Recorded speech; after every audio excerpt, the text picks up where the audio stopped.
This video has actually been requested by one of our followers in YouTube, and she requested it specifically because I believe that she is going to move to Australia soon or is processing her visa here in Australia. So this video is all about the monthly expenses or the bills that you have to commit to when you're already here in Melbourne.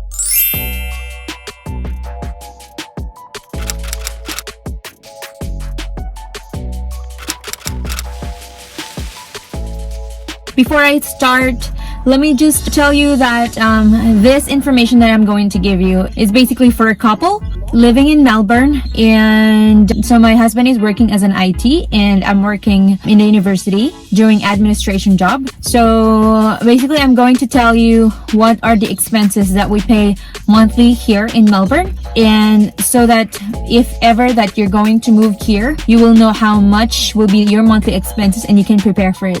Also, just a disclaimer that this is based on our experience. So if it differs from your monthly expenses, then this is just based on our experience.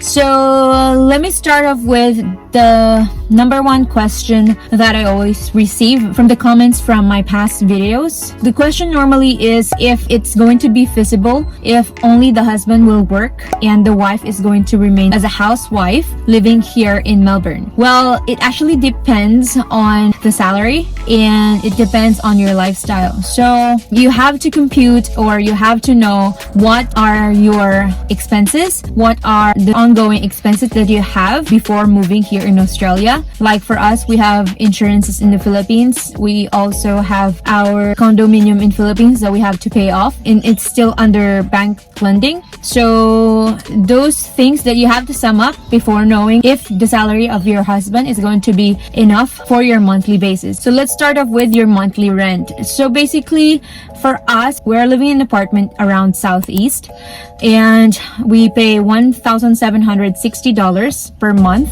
and it's actually it's not a two-bedroom, it's a one-bedroom with one small study room.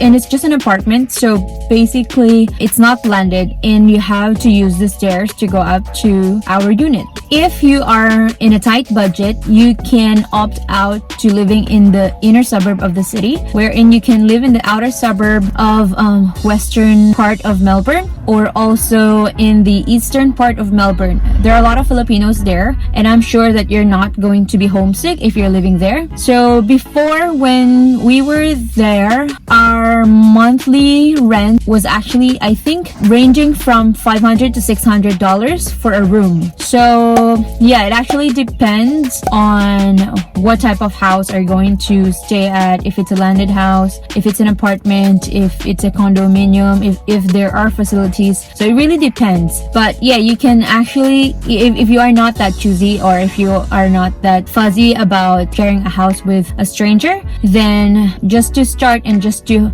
kick off from living here in Australia, then you can try renting a room first. Electricity, water, and internet, like home internet. So basically these are the expenses that we have to pay since we are renting by ourselves. But if you are renting a room, it's going to be included in your rent. Normally it will be. So for us, our electricity bill is around $300 per month. Especially now that it's winter, it's going to be higher because we are always using the heater. Even if it's day, sometimes we don't turn off the heater in the bedroom. And at the same time, the heater that we have in our apartment is the old school type one, which is not a split type aircon that can be converted to heater. It's the old school type one that is attached on the wall. So if you are budgeted, then you can use, or you can buy something that is being heated through oil, I think. Yeah, that is actually the cheapest heater that you can find. But yeah, for us, we just use what was provided by the owner of the house. Next is the water bill. So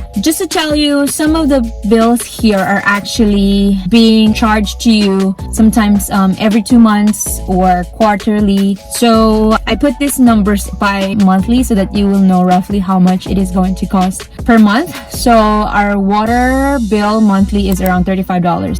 It's cheap, yeah. Our home internet is around $65 and it is through Belong. So, okay, before you move to a house, there will be an application or a website that you can log into, and you can compare like the providers and suppliers of different utilities in the suburb where you're going to move to. So that was actually very easy and very convenient for me, because when we moved from a room to a house, someone just called me when I registered to that website and offered me what are the best rates that I can get in our suburb.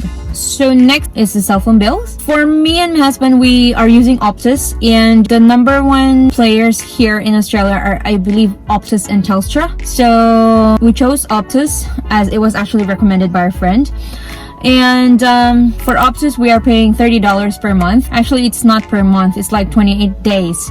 So after 28 days, your $30 charge is going to be expired. Unless you charge again, then the 3G internet that we have remaining will be carried over to the next month. So basically, it can go up to, I believe, up to 200 gig, and it will just reset or will just stop incurring gigabytes after that. Well, this video is going to be very long because of this information that I'm going to give to you. So I'm going to cut this in 2 parts. So this is going to be the part 1. And then on the next vlog next week that I'm going to put up is going to be the rest of the bills that we are actually paying on a monthly basis. Anyway, if you have any questions or if you have any inquiries regarding this, I know that this is actually a very serious subject matter, and since it is very serious, I didn't want to discuss it in my normal room, which is the study room that we have in our apartment. And I've decided to park here in front of the dog park, wherein it's going to be more relaxing and I can breathe fresh air. Well, it's COVID season. Coronavirus! So I'm also not really going out that quite often because of this